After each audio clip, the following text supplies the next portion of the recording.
இந்தியாவின் முதல் 3D திரைப்படமான மை டியர் குட்டிச்சாத்தான் மூலம் திரையுலகில் தனித்த அடையாளம் பதித்த புகழ்பெற்ற கலை இயக்குனரும் வடிவமைப்பாளருமான கே. சேகர் அவர்கள் தன்னுடைய 72 வயதுல சனிக்கிழமையன்று காலை திருவனந்தபுரத்தில் உள்ள அவரது இல்லத்தில் காலமாகியிருக்காரு.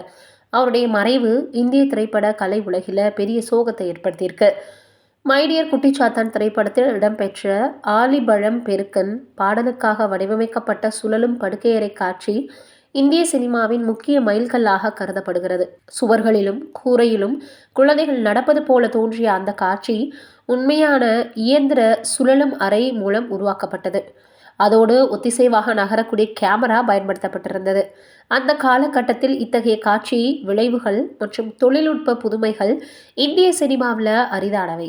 சேகரினுடைய கற்பனை திறனும் தொழில்நுட்ப அறிவுக்கும் இந்த காட்சி ஒரு சிறந்த எடுத்துக்காட்டாக அமைஞ்சது.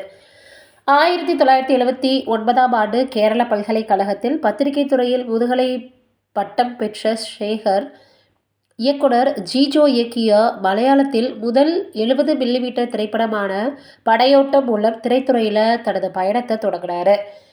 பின்னர் ஃபாசில் இயக்கிய நோக்கே ததுரது கண்ணும் நாட்டு, சாணக்கியன், 1 முதல் 0 வரை உள்ளிட்ட பல வெற்றி படங்களில் கலை இயக்குனராக பணியாற்றினார்.